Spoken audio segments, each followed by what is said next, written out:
If you like Ship Chat, then why not support the channel further by becoming a member today? Thank you so very much. Today we're going to be looking at the Wasp Class. Now it's worth pointing out that this is a fan design. This is created by Masao Ukazaki, I hope I'm pronouncing that correctly, by Starfleet Museum. And it's worth remembering when Starfleet Museum was created. It was created really before Enterprise, and thus it isn't aligned with that continuity with what became the Prime timeline, and was more of a speculative lore, largely based on TOS. Thus, it's many of the things that we see in Starfleet Museum are largely incongruous, though you see them cropping up here and there.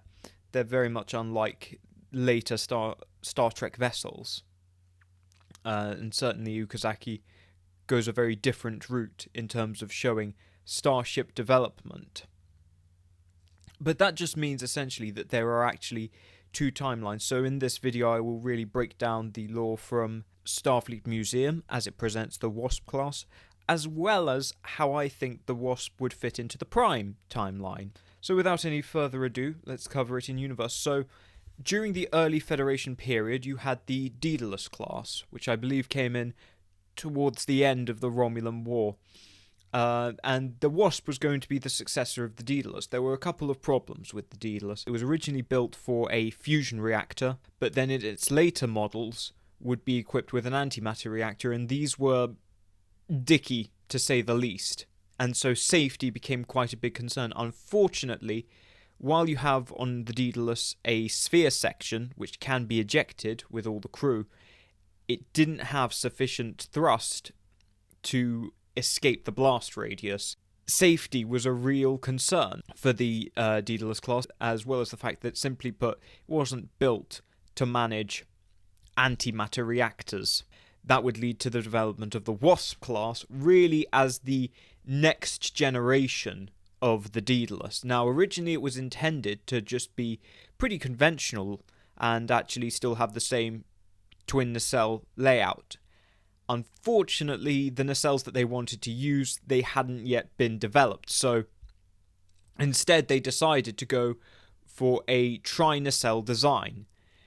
Now, this was less than optimum. It led to an imbalance in the warp field. It wasn't particularly reliable, and it didn't yield the sufficient power increases that really were needed for the ship to have these next generation speeds.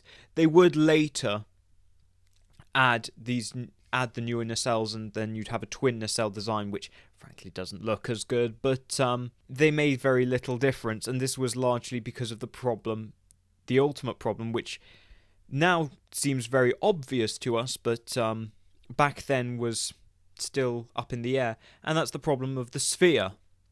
Simply put, spheres lead to a less efficient warp geometry, at least with Earth designs. And so, ultimately, the Wasp really was just at the performance ceiling for what could be accomplished for a ship with a spherical hull. It was really at the edge of that capability. And so because of that, it really didn't see dramatic improvements in performance, especially compared to newer saucer ships that were actually far more efficient, using pretty much all the same parts apart from a different shaped hull being a flat saucer. So it became incredibly clear that actually it was just simply that the sphere section of the ship was simply outmoded. Now, there were some great benefits to the sphere. It allowed for a vertical deck orientation, and this has a lot of advantages in terms of you can create natural gravity only by travelling at much slower impulse speeds. Once you go to warp drive, that all goes out the window, unless you want to be just squashed against the deck anyway. But if the warp system fails, and if that kind of power fails, which in this period wasn't outside the realms of possibility, then you could still generate a form of artificial gravity, and that made things a whole lot easier. It also had incredible capacity. There's a lot of room for shuttles in that large sphere section, so there's a lot to be said for the spheres. They had a lot of utility, but in terms of But as Starfleet moved towards warp efficiency, and they determined that ultimately, if you have saucers and if you split ships into primary and secondary hulls, you can have all that you would have in a sphere while still preserving a very efficient warp profile. And that's what really led to the end of sphere-hulled ships. And so really the Wasp is the last of its kind in many respects. That's it in its Starfleet Museum continuity. I wouldn't say there's a whole lot of difference for it to fit with the Enterprise continuity. I think it's a post-Romulan warship. Now, I did actually consider adding it to my Romulan War series, but Earth had enough ships already. It didn't really need another.